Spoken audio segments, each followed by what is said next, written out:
Hey, what's up, everyone? Right off the bat, I just want to let you know, and this is your warning, this is not a short video. This is actually going to be a very in-depth, lengthy video where we are going to take a look at every single ability that the Greatsword offers, how it looks when you actually use it, and what passives you may want to use while using it on your enemies. So again, get comfortable, grab a drink, because we are going to take a deep dive in the world's newest weapon, the Greatsword. We'll start with the left side of the skill tree, which is focused on the Onslaught abilities. And right off the bat, we'll see that there is a skill in the top left corner, which is called the Path of Onslaught. This is essentially like a passive for all of these Onslaught abilities, because it is telling us that once we use one of these three abilities, our character instantly enters the Onslaught stance for 10 seconds, which allows us to increase our overall outgoing damage by 15%, but also increase our damage taken by 15%, making it a little bit risky. Also, the overall charge time of heavy attacks will be twice as fast, which is honestly huge. However, those heavy attacks will consume 10 stamina each. So after a few swings, it's definitely going to be a little bit trickier getting out of the situation, simply because you're going to have a lot less stamina than you think you have. Let's jump in right here with this first ability, which is Crosscut. Crosscut is 3 quick slashes in a quick sequence, the first hit being 110% damage, then 130%, and then finally 160%. And then there's just another quick mention saying, hey, once this ability is done, you will enter the Onslaught stance. The next perk of this ability is Unstoppable Cuts. This allows you to gain grit while performing the Crosscut. Also, pretty interesting, it says that while your character is in Defiance stance, you can gain stun immunity while performing Crosscut. So what this is saying, hey, if you use one of these abilities over here, and then pair it with Crosscut directly afterwards, your Crosscut skill is going to gain that stun immunity. Lastly, we have the cross execution for this ability. This increases the overall damage by 100% on the final strike of Crosscut, only if the target is below 50%. However, let's say you use Relentless Rush or Skyward Slash before you use Crosscut, then that threshold is going to boost up to 75% instead. So instead of just talking about this one, let's take a look at what actually happens when we use it on something. So we'll take a look at this gator. 1, 2, 3. Over half its health is gone. We'll use some heavy attacks here. And then there we go. Overall, I think that was a pretty good skill, but then again, it's the first one, so let's go ahead and take a look at some more. The next ability we'll take a look at is Relentless Rush, and the description for this one calls out that this is a dash through foes while spinning and applying a 20% slow for 4 seconds on hit. Looks like the first hit on the enemy will deal 110% weapon damage, and then the second hit will apply 120% weapon damage. But it does call out that this attack cannot backstab. It's called out on the second hit. I'm not sure if that's the case with the first one, but we can test in a later video and confirm that down the road. Again, there's a little call out saying, hey, once this ability is done, you will enter that Onslaught stance. The second perk for this ability calls out Relentless Power, and that is a 10% in power for 10 seconds after you use it, which honestly is a huge damage boost. It can help set you up perfectly if you follow up with Crosscut after that.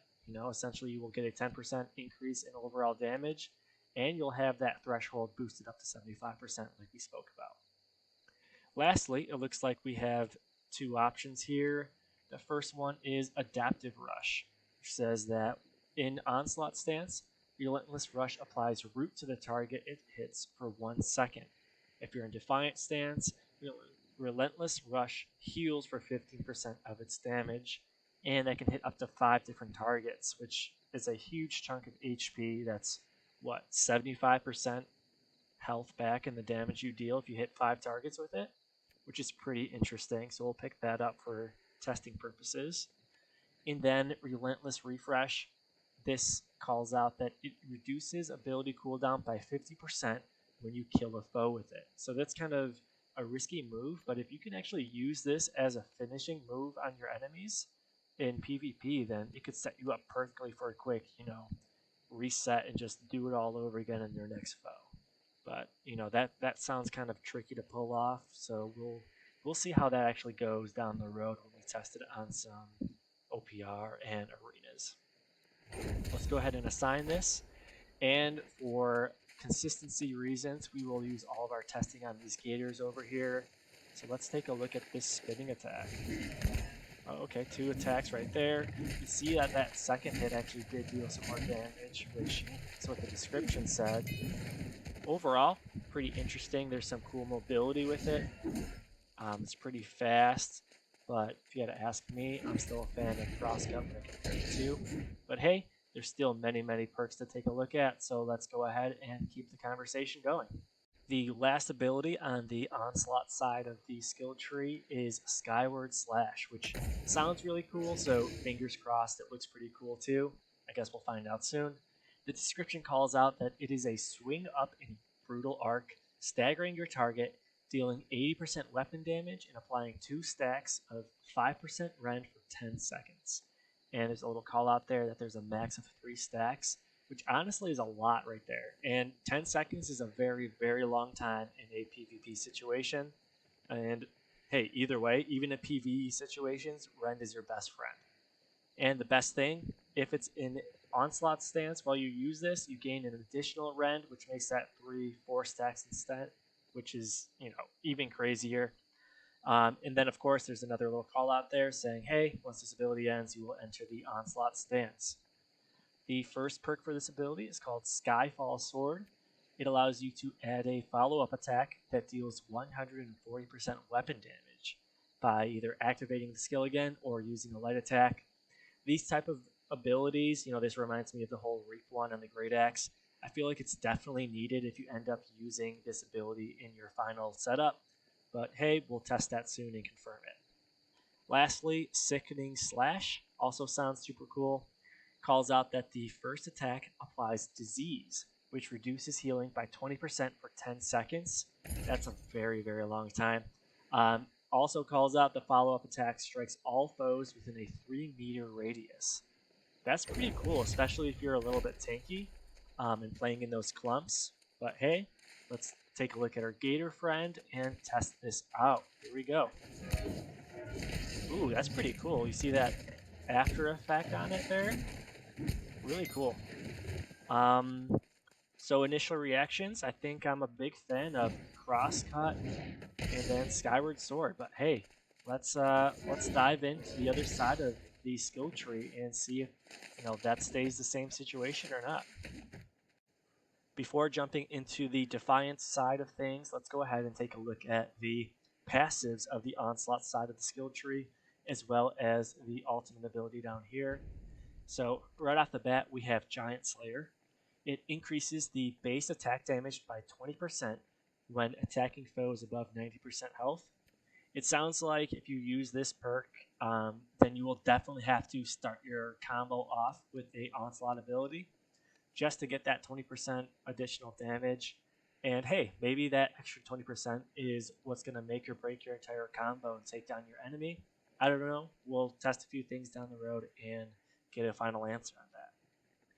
Next passive, we have Heavy Blade. Charged heavy attacks at 15% armor penetration. This sounds really nice, especially since it sounds like you're going to be using a lot of heavy attacks with the Greatsword, especially with how fast these charged heavy attacks actually seem with this weapon. Then we have Swift Onslaught. Gain a 20% haste for 5 seconds after using any Onslaught tree ability. Hey, everybody loves haste, especially in PvP situations. Keen Posture. After gaining Onslaught stance, your next attack within 5 seconds has a 100% increased critical hit chance. This sounds pretty nuts, especially if your Greatsword has something like Vicious or something that procs something with a critical hit. If you can combine that with some crazy ability with certain weapon perks and things along those lines, you can set yourself up for some major damage right there. So I think we're definitely, want to keep that one on the radar. Next, we have Aggressive Shift. This allows you to enter the Onslaught stance by hitting with a charged heavy attack. Well, geez, that changes everything. You know what I mean? A lot of these abilities call out kind of extra add-ons if you're in Onslaught stance. So that makes me sound like, hey, maybe the way to go with Greatsword is heavy attack ability, heavy attack ability, heavy attack ability. You know what I mean? But, we'll test that as well. Critical Comeback. Become energized by landing a critical hit and regain 5% stamina and 5% base health per second for 5 seconds. That sounds like it could be pretty useful. The stamina is nice, especially if you're eating your stamina while in Onslaught stance. It cuts down that 10% stamina each hit to 5 stamina essentially if you're landing those with critical hits. Crush the Weak. Critical hit chance is increased by 10% when attacking foes with an active debuff. It sounds like in war situations, a lot of these enemies that you come across will definitely have a debuff. So this critical hit chance is just boosting left and right with this skill tree, it seems like. The last passive here before getting into the ultimate one is Steadfast Strike. After dodging, gain a 10% in power for the next 3 hits within 10 seconds. Well, geez, this sounds like essentially the Shirking in Power perk that you can get on amulets, except as a passive, which is pretty nutty. It sounds like it also calls out that attacks empowered by this effect restore 10 stamina on hit. Well, there we go. I don't think you really have to worry that much now against these heavy attacks, eating your stamina if you're just getting them back with some of these passives, but maybe not. We'll see it in some gameplay later. And then the final ability on the Onslaught side of things is Unrelenting Onslaught. Hitting foes reduces Greatsword cooldowns. Light attacks 2%, charged heavy attacks 10%. That is huge. It does call out that this can only occur once per attack. So if you swing and hit 3 people, it still only counts as 2% for a light attack or 10% for a charged heavy. But regardless, that's awesome and kind of supports that whole initial thought I had earlier about ability, heavy attack, ability, heavy attack, ability, heavy attack. But maybe I'm wrong. But overall, this side of the skill tree sounds pretty cool and pretty interesting. But hey, let's go ahead and take a closer look at the other side of things. So right off the bat, we can see that the Defiance side of things is pretty similar on the way it's set up compared to the Onslaught side, simply because it has its own stance, which is called the Path of Defiance. And this is saying that, hey, once you use one of these 3 abilities on the right side of the Greatsword skill tree, you will enter the Defiance stance for 10 seconds.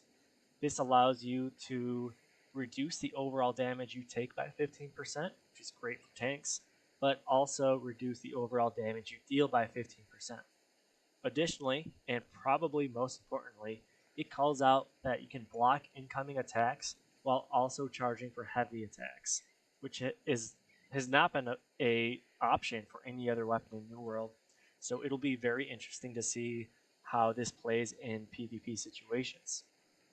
But let's go ahead and take a look at some of the abilities, starting with Calamity Counter. This calls out that the ability lets you block for 2 seconds while reducing block stamina damage taken by 90%. That's huge. And then you also unleash a counter attack that strikes all foes within a 4 meter radius. Instantly, this sounds like it's going to be awesome for heavy bruisers that play on point or within the different forts in OPRs or something along those lines.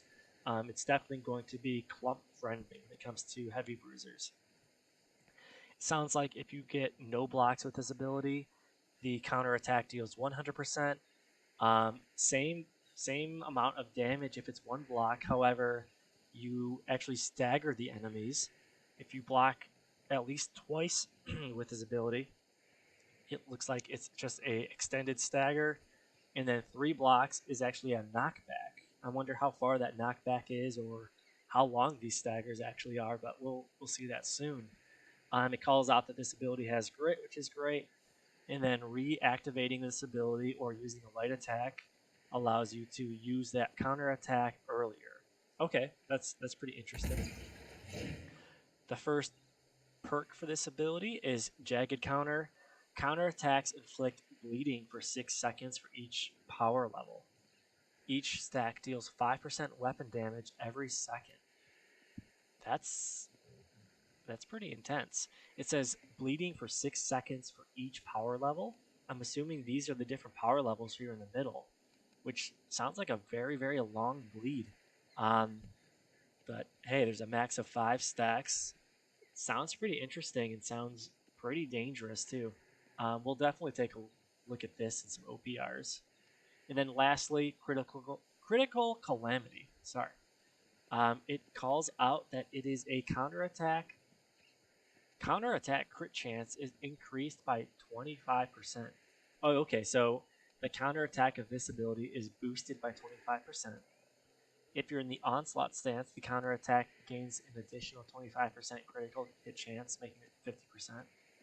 And also, in Defiance stance, the counterattack heals for 20% of its damage, which again, probably very helpful for those big boys on point. But let's take a look at how this goes against a Gator. So testing this defensive side of the skill tree, I'm just going to attack once and then use it. That's one block there. Oh, okay, there we go. Looks like I hit twice there, so makes sense. And of course, we're not going to be dealing as much damage as the Onslaught side of things, but I mean, hey, look at my health. I mean, the thing barely touched me. Let's go ahead and take a look at some of the others. Next up, we have Steadfast Strike. This says it is when you stab your greatsword forward to impale your foes, then pull back to rip the blade out, restore 20 stamina on each hit. First hit is 70% weapon damage and it staggers. Second hit, 120% weapon damage and pulls the target closer to you. Interesting. Looks like this ability also generates threat, which is great for those tanks in PvE situations. And of course, the little call out saying that you will enter Defiance stance when this ability ends. The first perk of this ability is Steadfast Recovery. If the first strike of Steadfast Strike hits, you are healed for 50% weapon damage. That actually sounds like a pretty big jump right there. 50%, that's a lot more than a lot of these passives over on the left side, which is only like 10%, 20% here and there. If you are in Defiance stance, then the first strike also inflicts 2 stacks of bleeding for 6 seconds, which deals 5% weapon damage every second, with a maximum of 5 stacks. That's interesting. It looks like there's definitely going to be some potential here to build a pretty interesting and cool bleed build, honestly. Maybe pairing this with like a spear or something along those lines, but hey, we'll see what comes up down the road. Lastly, for this ability, we have Steadfast Refresh. This calls out that if the second strike of Steadfast Strike hits, then you reduce all cooldowns of all other Greatsword abilities by 20%. That sounds awesome, and it also sounds like this could be used pretty strongly if it's kind of like the third ability in a combo. But again, we'll take a look later on in the video of my ideal perfect setup for the Greatsword and if this makes the cut or not. But first of all, let's go say hi to our Gator friend over here and see what this thing can actually do. Start out with a heavy attack, and then here we go. They really sell the fact that it's like a forward stab with it, which looks pretty cool. On to the next. We finally made our way to the last ability. So let's take a look at what it is. Roaring Rupture also sounds pretty cool. It is a stab into the ground that sends out a shockwave with a 4-meter radius that deals 120% weapon damage. You also gain 8% Fortify for 5 seconds for each foe hit. That's intense. That's 8 times 3 because it stacks 3 times. 8, 16, 24. 24% Fortify right off the bat, which is, half of the cap of Fortify that you can get. 50% is the cap. Pair this with some Shirking Fortification, and you're looking at a lot of Fortify throughout every PvP situation. This ability also generates 200% threat and has grit. Sounds like it's amazing for PvE situations, similar to this other one that kind of applies threat. And then lastly, of course, the call out saying, once this ability is done, you will enter the Defiance stance. This first perk for the ability is Purifying Roar. It cleanses 2 debuffs. That's crazy for wars. Let's say you're playing on point. Chances are, you're rended some way, shape, or form, or you've got disease. You probably have 4 or 5 different debuffs on you. Use this ability, and 2 of them, poof, disappear. Sounds great for definitely a heavy bruiser in war situations. And lastly, it looks like we have 2 options here. Intimidating Roar says that the shockwave applies a 10% weaken for 10 seconds on hit. Additionally, after a successful hit, become uninterruptible for 5 seconds. I wonder what that exactly means. Also, it looks like there's a little bit of a spelling mistake here. It says after as successful hit. We'll send that feedback in later. But uninterruptible, I want to see what exactly that means in PvP situations. And then lastly, Adaptive Rupture. In Defiance stance, the shockwave pushes foes away for 3 meters. In Onslaught stance, the shockwave pulls people 3 meters towards you. Huh. Super interesting. It's kind of like one side of things is kind of similar to Reap, while the other is similar to Knockback with the hammer. So let's see what this looks like on our Gator friend.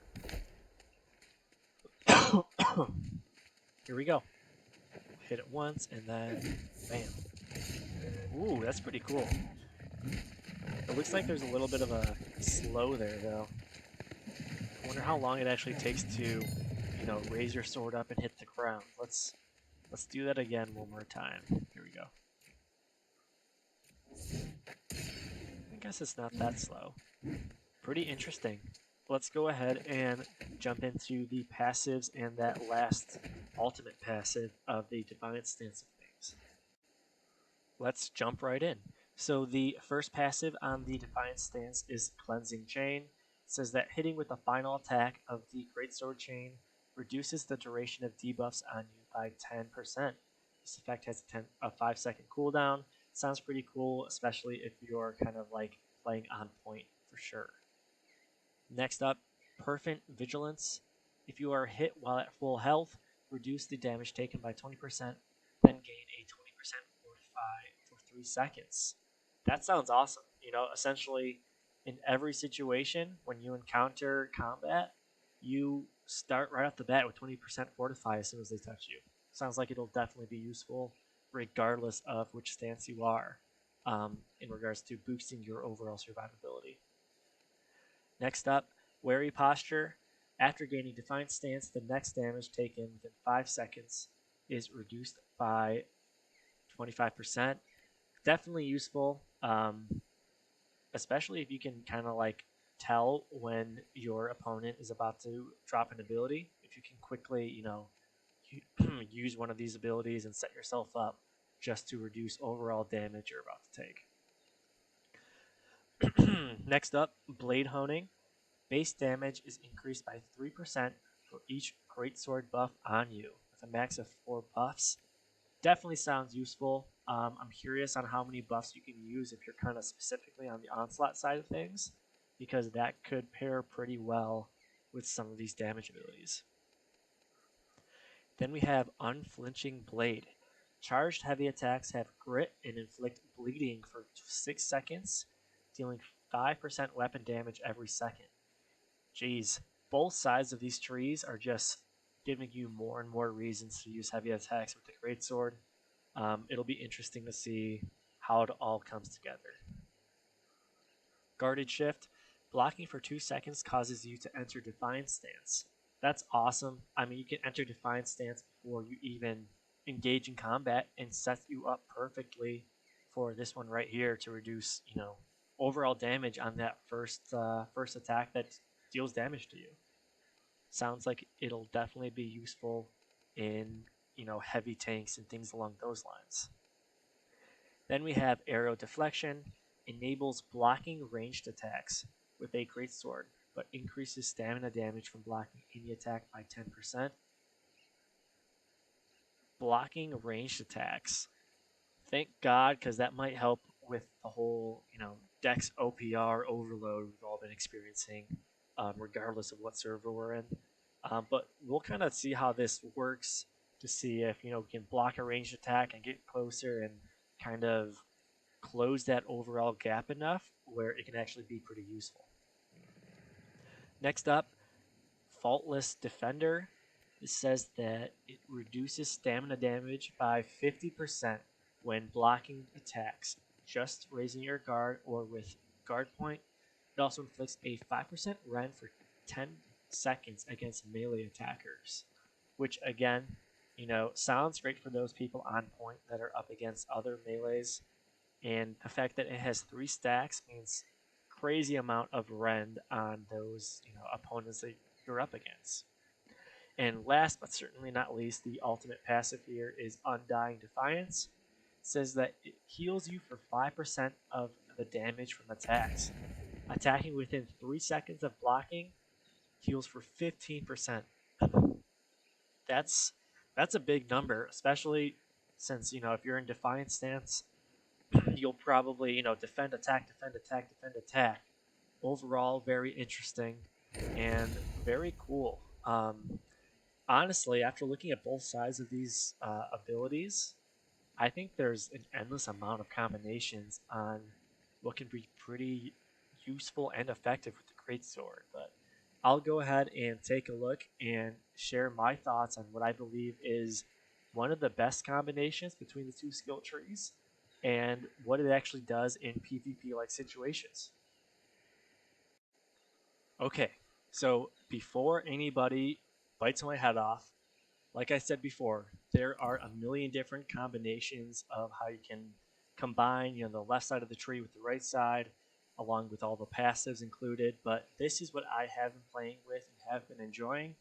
I actually pair this with the Greatsword and utilize it with a light build and essentially use it to chase down other light players, whether they be Dex players, other light melees, or of course healers. And I have found it to be extremely useful. I have been using a lot of these passives that focus on damage output on the Onslaught side, as well as picking up some of the passives on the right side of the skill that actually add to some overall damage output as well. I think that this Calamity Counter is too good to pass up, regardless if you're playing extremely offensively or defensively. The fact that you can just throw this up and protect yourself for a little bit and actually use it as an attack as well sounds amazing. The reason I'm not using this final perk for this ability chain is that I don't think it's really needed for that extra health or that additional critical hit chance, especially with all these other options I have to choose from. But that's just my thoughts on it.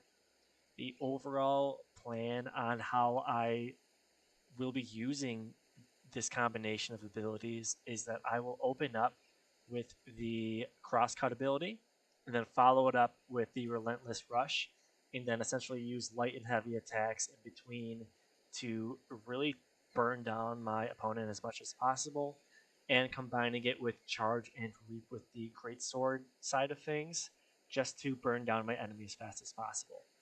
In sticky situations, I will be able to counter the enemy with my Calamity Counter and set myself up for even more offensive abilities after that blocking sequence. But I'll go ahead and share some clips about how I actually have been using this breakdown of these different abilities and how useful it's been for me in both OPR and arenas. So sit back, enjoy, and I hope you kind of enjoy this overall overview of New World's newest weapon, the Greatsword. Thanks again.